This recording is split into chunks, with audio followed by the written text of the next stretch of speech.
Bonjour. Pour cette semaine, je voudrais attirer votre attention sur les informations économiques suivantes. Premièrement, les monnaies virtuelles et l'argent liquide. Deuxièmement, les enquêtes fiscales sur Google et McDonald's. Tout d'abord, les monnaies virtuelles. Vous avez sans doute déjà entendu parler dans la novlangue médiatique du Bitcoin ou des monnaies virtuelles. Mais vous savez vraiment de quoi il s'agit et quels sont les risques encourus ?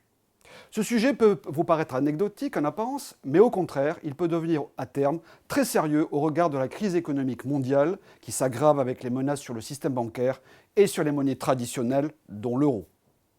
Une monnaie virtuelle est plus précisément une crypto-monnaie ou une monnaie cryptographique qui était échangée électroniquement, sans support physique, ni pièces, ni billets. La plus connue de ces monnaies électroniques est justement le Bitcoin, créé en 2009, ou encore l'Ethereum.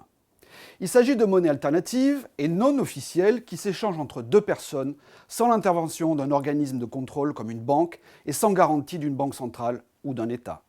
Le Bitcoin est dématérialisé, ce qui veut dire qu'il n'est gagé par aucune valeur tangible en contrepartie, comme du métal précieux par exemple. Le plus inquiétant pour les détenteurs de cette monnaie, c'est qu'elle n'a pas de cours légal dans aucun pays et ne sont pas émises par une banque centrale nationale garante en dernier recours, comme la Banque de France, la Banque centrale européenne, la Réserve fédérale ou la Banque d'Angleterre par exemple. Tout ce concept est basé uniquement sur une confiance artificielle dans une monnaie électronique sortie de nulle part. Bien sûr, toute l'élite économique et politique à Bruxelles et en France s'enthousiasment. Comme toujours, ils essayent de nous faire croire que la monnaie virtuelle est une opportunité, un signe de progrès et un outil de prospérité pour le peuple. N'en croyez pas un mot, la monnaie virtuelle n'est rien d'autre qu'un schéma de Ponzi, c'est-à-dire en réalité une arme financière de destruction massive de votre argent. Ils n'y connaissent rien à la monnaie, ou alors ils vous mentent, comme sur l'euro. J'y vois de plus une énorme contradiction puisque les fanatiques du Bitcoin sont aussi les défenseurs de l'euro que nous renflouons financièrement et en permanence depuis 2010. Pour les adeptes du patriotisme économique comme nous, une monnaie c'est comme le sang d'une nation. Une monnaie réelle est le fruit du travail et elle doit irriguer toute l'économie productive. Il y a aussi un principe de bon sens. Une monnaie virtuelle est d'abord l'inverse d'une monnaie réelle, qui, elle, est régie par un cadre légal national. Dans ces conditions, les monnaies virtuelles constituent à terme l'une des plus grandes menaces contre la souveraineté monétaire des États et aussi contre le respect de la vie privée des citoyens. Réfléchissez bien, plus la monnaie sera dématérialisée et numérisée, plus nous perdrons la propriété de notre argent, qui est une de nos libertés fondamentales, et plus sera restreint l'espace de notre vie privée. À terme, c'est une prise en otage des citoyens par les banques privées et par un contrôle de toutes les transactions. Par conséquent, le Front National empêchera l'usage officiel de crypto-monnaies telles que le Bitcoin en France. En revanche, il faut garder la solution technologique et numérique, dite du blockchain, à condition qu'elle soit institutionnelle et au service de l'intérêt général. En résumé, non au Bitcoin et oui au blockchain, mais public et français. Dans la même logique que la monnaie virtuelle, votre argent les intéresse. Vous savez, le célèbre pub du Crédit Lyonnais, car le système bancaire cherche à mettre fin à l'argent liquide. Pourquoi cela ? Nous vivons une époque qui a toute l'apparence de la fin du régime capitaliste. Regardez plutôt, la BCE maintient des taux d'intérêt proches de zéro, voire le paradoxe des taux d'intérêt négatifs pour certaines obligations d'État. Ces taux bas affectent les rendements des placements financiers des Français, comptes titres et assurance vie, mais font aussi peser des risques élevés sur le secteur des banques et de l'assurance vie. Les taux durablement bas agissent comme un poison dans le système bancaire mondial, déjà très vulnérable depuis la crise de 2008. Alors, comment le lobby va éliminer la monnaie sous forme sonnante et trébuchante ? Les réactions de survie de la haute finance mondiale consistent à éviter toute fuite possible de l'argent des clients par des retraits massifs hors du système bancaire. Les espèces, billets et pièces deviennent alors l'ennemi. Malheureusement, la fin de l'argent liquide n'est pas un délire ou une lubie du Front National, mais une triste réalité, car c'est bel et bien une recommandation du Forum économique mondial de Davos en janvier 2016. Ce forum annuel qui voit défiler les dirigeants politiques et économiques mondiaux, tels que messieurs Valls, Macron et Fabius, qui sont venus recevoir leurs ordres des multinationales. Déjà sous Nicolas Sarkozy, puis François Hollande maintenant, la limite des paiements et des achats en espèces est passée de 7 500 à 1 000 € en septembre de 2015. Et Michel Sapin nous vante maintenant les avantages de la carte sans contact pour payer dès le premier euro en attendant la fin des chèques.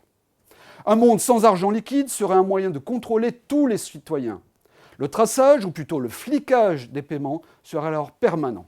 Impossible de conserver votre anonymat. Tout achat serait surveillé et enregistré. La disparition de l'argent liquide couplée avec la monnaie virtuelle devient alors une aliénation de la démocratie économique.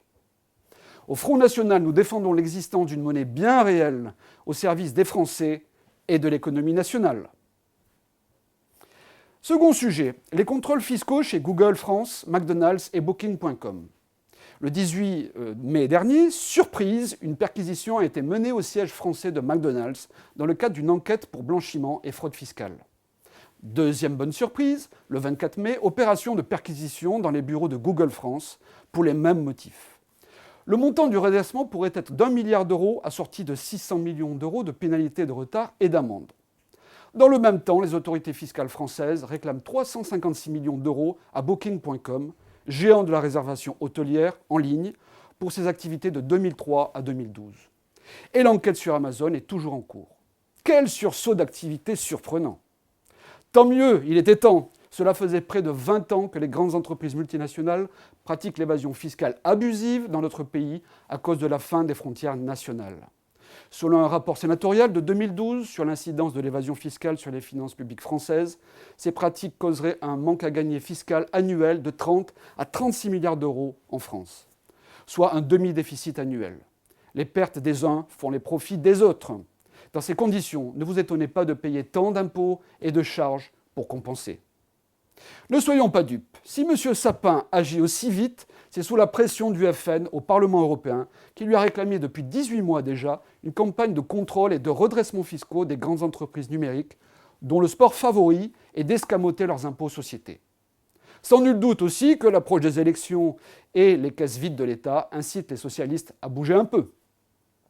Mais cela ne nous fera pas oublier la responsabilité lourde des politiciens UMPS qui nous vantent du matin au soir les mérites du libre-échange mondial, des biens, des capitaux et des personnes, l'immigration sous-entendue. Depuis des décennies, ces ultralibéraux, forcenés aux ordres d'une finance internationale et de l'Union européenne fédéraliste, nous promettent des retombées merveilleuses à l'ouverture de nos frontières et au mondialisme. Plus de prospérité et le plein emploi. À l'arrivée, c'est un ravage de notre tissu industriel et la misère économique et sociale de la France. Le second a été la folie d'une immigration massive qui continue encore et encore avec la crise des migrants et des centaines de milliers de personnes que nous laissons entrer chaque année dans notre pays. Au Front National, nous condamnons toute cette politique toxique qui se fait au détriment de la richesse des Français. Il est plus que temps, face à l'accumulation des scandales fiscaux comme le LuxLeaks, qui implique notamment M. Juncker, l'actuel président de la Commission européenne, de remettre en place les frontières nationales qui permettront de surveiller l'origine des flux financiers transitant dans notre pays. Voilà une des vertus du contrôle transfrontalier dans le modèle de patriotisme économique du Front National. Au-delà, il faudra aussi que les entreprises numériques, les GAFAM, Google, Amazon, Facebook, Apple et Microsoft, payent un droit d'utilisation des données personnelles de leurs clients internautes. En effet, ces données informatiques des Français, détenues par Google et autres, ont une réelle valeur économique qui doivent être taxées par un impôt forfaitaire sur l'économie numérique. Une idée de recette fiscale nouvelle du FN pour assainir les finances publiques françaises. À bientôt.